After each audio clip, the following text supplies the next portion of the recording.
It's Wednesday and we are already swinging. Zillow just dragged Compass and a certain Midwest MLS into federal court over private listings. The Real Brokerage swallowed Kansas City's biggest independent overnight. And the spring market keeps proving that hope is not a good strategy. 4 stories, no warm up. Pull up a chair. Let's get going.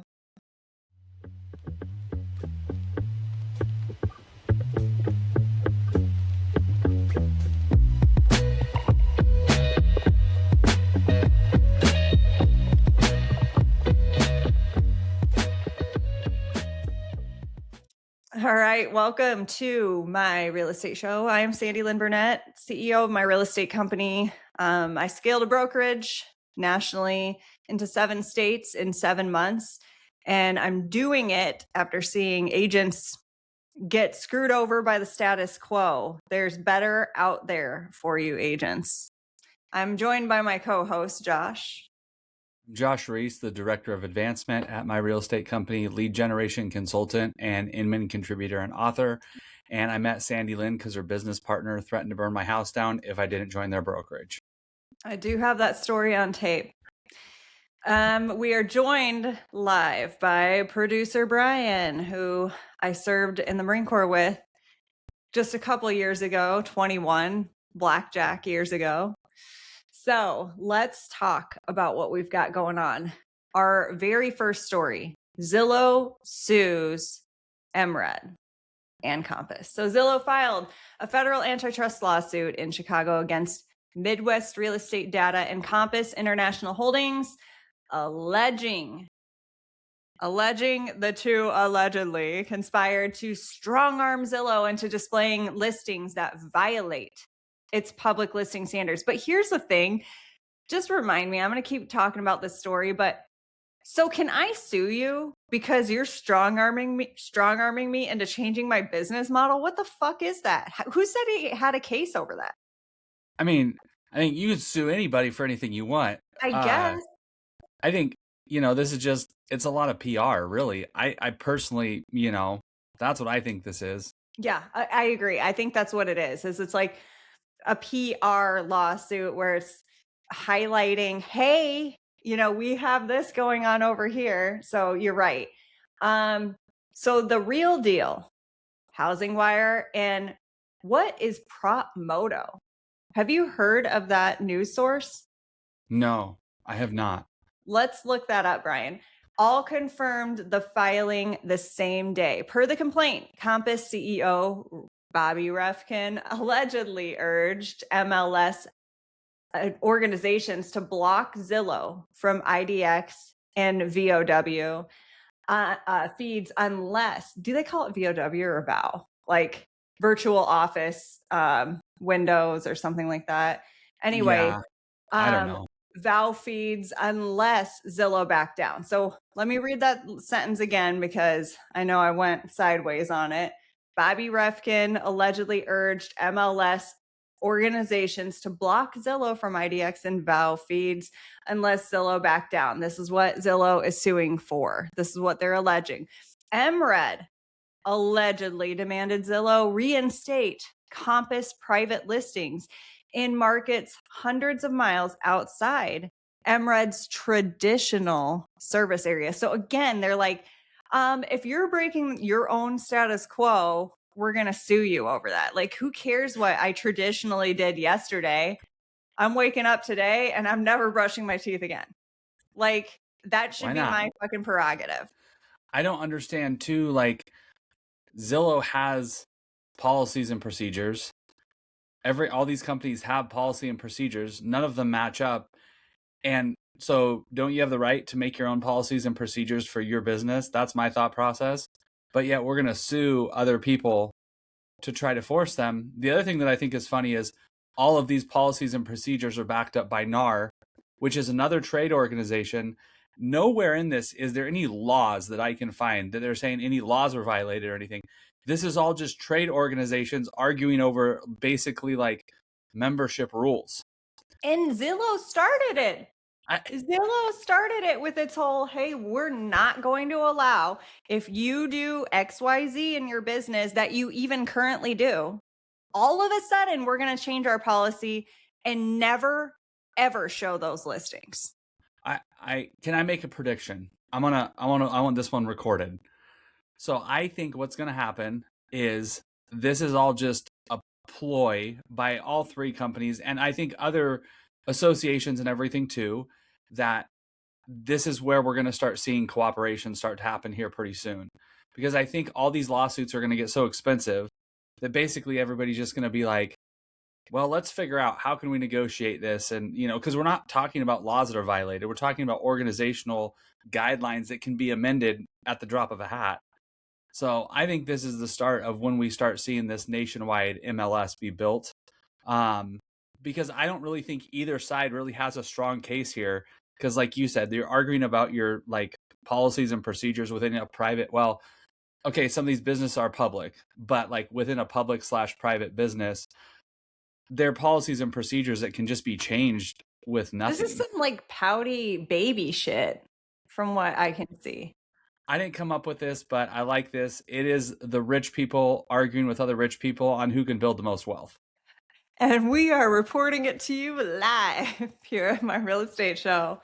So here's the morning update. Overnight reporting fills in the timeline. The suit was filed in the U.S. District Court for the Northern District of Illinois per the complaint on May 5th. MRED allegedly threatened to cut off Zillow's MLS feed after Zillow suppressed Compass listings in Florida, Georgia, and California. On May 6th, MRED allegedly demanded Zillow reinstate Compass private listings outside MRED territory.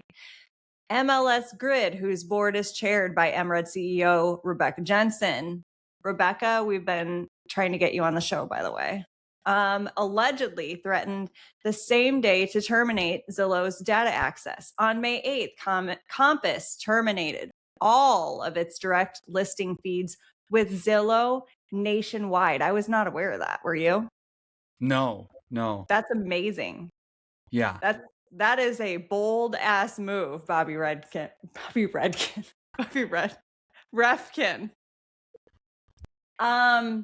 So Compass spokesperson responded overnight, calling Zillow's moves a campaign that punishes agents who are simply following their clients' instructions, and stated Compass believes homeowners should have the right to decide how to market their homes. Amen. MRED did not immediately respond to requests for comment. Compass and MRED both deny any antitrust violation, and I'm in agreement with that. I would be very hard-pressed to find any antitrust violation when you are following your clients, when you're following your fiduciary duty to your client and not breaking any fucking laws. Yeah. Trade organization rules are not laws. And that's one thing I think this industry really struggles with sometimes. These aren't laws. Very few states actually have a lot of these laws that are on the books. That's why I'm so happy to see HUD step up and be like, yo, this is not how we do business here. If NAR, just because you say something, it doesn't mean it's the law, as far as agents not allowed to talk about statistics, right? So I love that HUD came out, a government organization came out and was like, NAR, you're overstepping.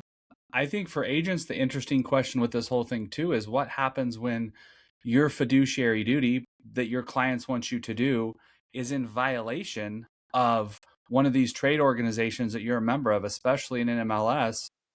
How does that work? Where do we, what happens then? Exactly. So Compass dropped its own antitrust suit against Zillow in March. Remember that, after Zillow softened its listing rules. 2 months later, Zillow flipped the script and is basically the one taking Compass to court, which I'm just like, I agree, it has to be publicity, because why would you want, again, only the lawyers win? But in this case, maybe you're right. Maybe these companies do win with more visibility. You're really blowing my mind here with the publicity stunt. So Compass has publicly denied wrongdoing. and has positioned its 3-phase marketing plan as pro seller. And Zillow alleges the partnership between MRED and Compass announced in April was the trigger. Well, no shit, it's the trigger. Like, how's that an announcement, Zillow? Right? What's funny too about this whole thing for me is Compass is so strong on the seller thing. You know, like we're pro seller, but what about buyers? Why are we not talking about buyers? Like, you know, and I think it's because, let's face it, Compass is a very strong listing company. They're, you know, which you got to list to last. I get all that, but they're very, very heavy on the listing side and teaching their agents. I've talked to some Compass agents and they're very strong on teaching their agents to get listings. And they have a very strong lead generation department within Compass for listings for their agents. But yet we're not talking about the buyers and how do all these private MLS things affect buyers. No one's talking about that yet, but at some point we're going to have to. Good for them though, because listings are the name of the game. If I had, no offense buyers, I love you buyers, but if I had 10 sellers or 10 buyers, guess which one I'm choosing? You know, the listings, yes, I pay more upfront to market them and things like that, but they allow me, like, they take less time on the road. So I do my, you know, I can outsource a lot of it. It's not, I'm not the one taking the photos. I'm not the one installing my own signs, any of that. You know, I'm basically communicating with my client, which is fine, but at least I'm not driving around a whole bunch of places and stuff. So, listings are the name of the game. And then, you know, you get your open houses, which are what attracts buyers, which hopefully those buyers have a house to sell. That's, I mean, that's like how it is, right? Um, I just think it's funny that they're weaponizing an MLS feed to like try and punish.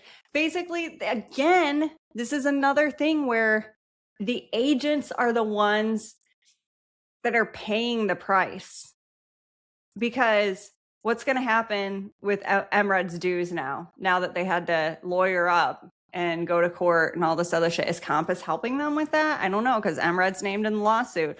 So now is that going to fuck the agents and their dues now? I'm sure there's some financial assistance because, let's face it, Compass has much deeper pockets than MRED. But I agree with you. I think the agents are the ones, and the consumer for that matter. I don't buy Robert Refkin or Bobby Refkin or whatever we're calling him these days. I don't buy his whole, you know, oh, we're doing this for consumers and you're doing it for, you know, agents. To me, that's BS. He's a businessman. He's doing it for Compass to increase their revenue, increase their profits, increase their shares. That's what he's doing it for, because he has an exit strategy. I have no doubt. Now, do I think you can do both? Yeah, you can benefit agents and you can benefit consumers in that. But when he talks about that, no, that's, you're doing this right now to increase your profit, build your business, which is fine. I don't have a problem with, you know, private industry is great. But let's stop with the smoke blowing here, because everybody should understand this is a business play. It's a profit play. That's what's going on here. Thank you for that input, Brian. I think I figured out what it is, what's happening with the pop.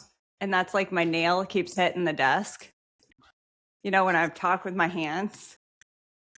So I think I what I need is a pool noodle, okay? And I'm gonna cut it open, and then I'm gonna put it around the front edge of my desk, so it's like a baby bumper. Or we can get you some mittens. I'll be much less effective, but more knife handy. More knife hand, yeah, mittens. Get you some like big fluffy Let mittens. me tell you right now. You'll be put on a knife hand watch for the episode. You only get so many before we turn off your monitor or your video. Too many mittens out of this one.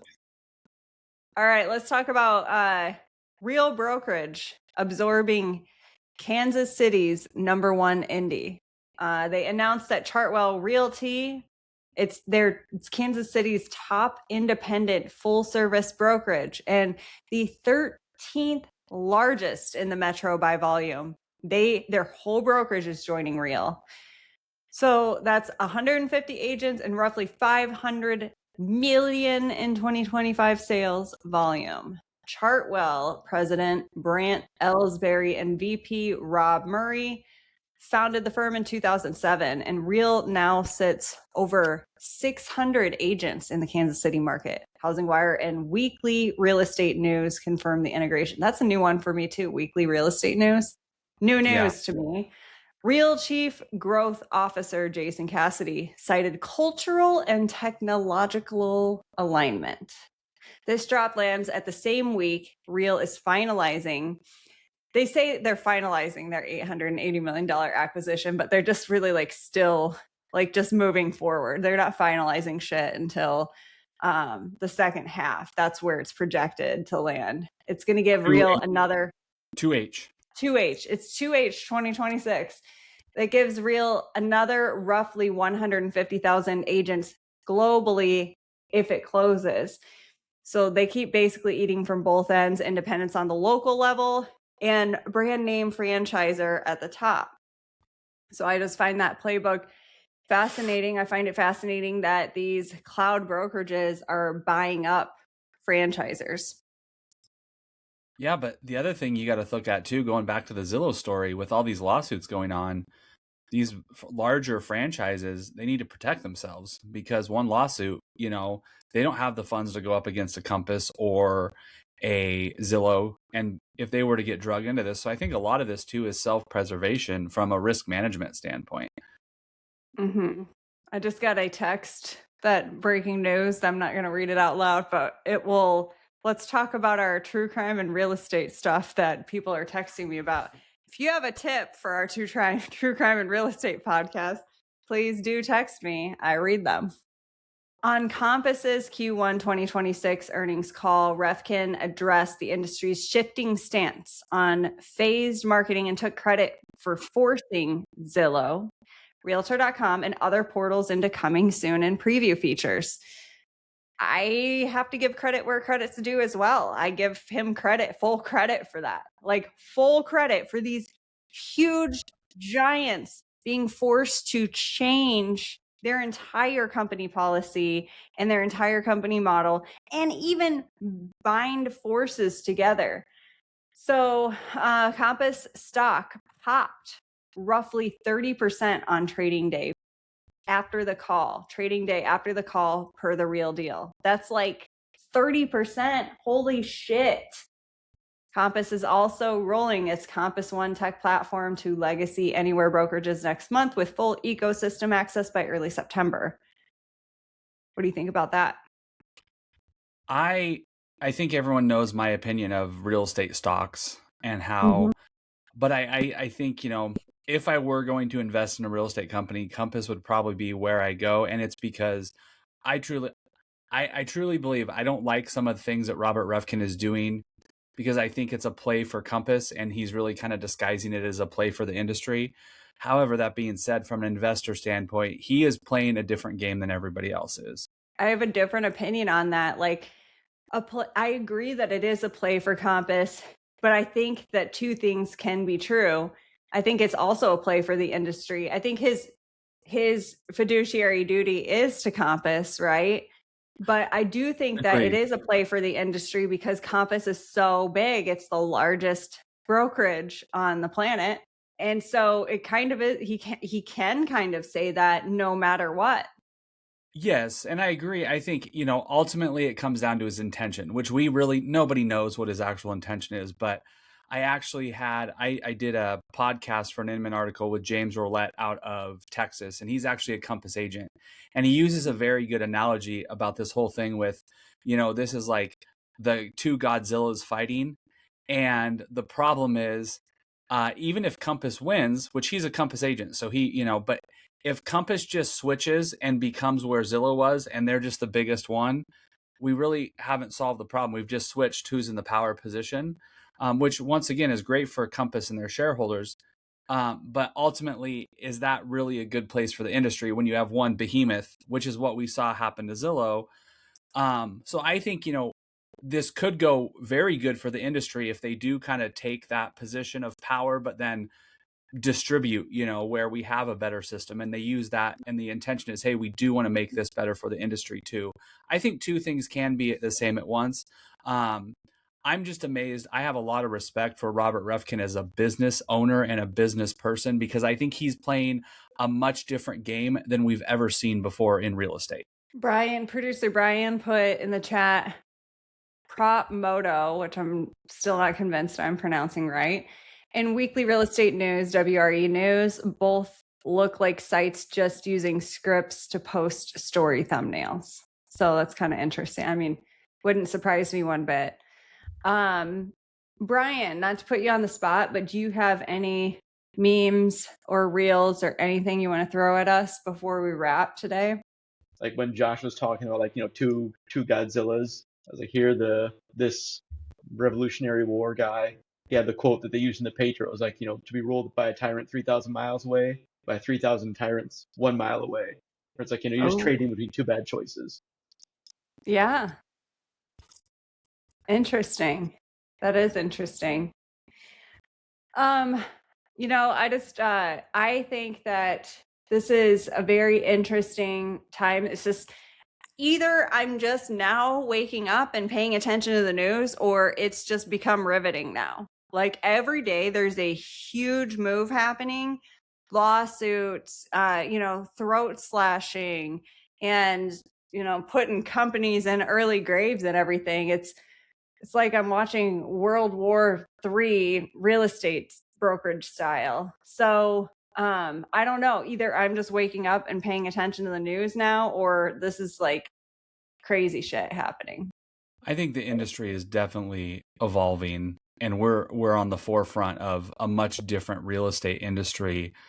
And I think we're going to see, more of a national style MLS system. I think we're going to see very similar to what we see with our neighbors in the north in Canada, with more of a national. I think we're going to see NAR lose a lot of control. And ultimately, I'm all for that. I think, it's going to allow private industry to dictate the market. And ultimately, I think it's going to take a while to get there. But I think the sellers and the buyers are the ones that are ultimately going to benefit from this whole thing, because I think it's going to give them choice. It's going to allow sellers to market the property that they want to, or how they want to market their property, and their agents are going to have a lot more options in that area. But I just think that we're starting to see a big change within the industry. And I think it's a good thing. I think, it's good. I think there's going to be a lot of growing pains with it. And I think especially from the agent standpoint, switching up MLS is going to be tough. And I think we're going to see a lot of associations and MLSs just cease to exist, which I think is great, because like in South Dakota, we're, one of the smallest states in the country when it comes to population. We got more cows than we do people, but yet we have like 8 different associations and 3 MLSs that all compete for basic, or 4 MLSs. 2 of them are in the same exact market that have 350 agents. When we opened South Dakota when we opened in my real estate company in South Dakota, the fees and stuff to join the MLSs were absolutely ridiculous. And it's, they need to charge to make money. And I get all that. But like, at what point, what value are you giving to your agents, and your consumers when you're doing that? Because those fees are just going to go right back to the clients. It's a business. We got to make money as agents. Brokerages have to make money. So I think the consolidation is going to be a good thing. It's going to force some good stuff to happen to the industry, but I think it's going to take years to get there. Amen. So just a reminder, these portals are not your friends. The franchisers are not the safety net you think they are, especially if you own one of them. And the market is never coming to save you. So these CEOs taking victory laps in May are usually the ones with a lawsuit landing in June. All I have to say is, if you find value in this at anywhere that you're listening to this podcast, please leave us a review. Please follow us and send it to an agent or somebody that you think could find value in it as well. We will see you same bat time and same bat channel tomorrow.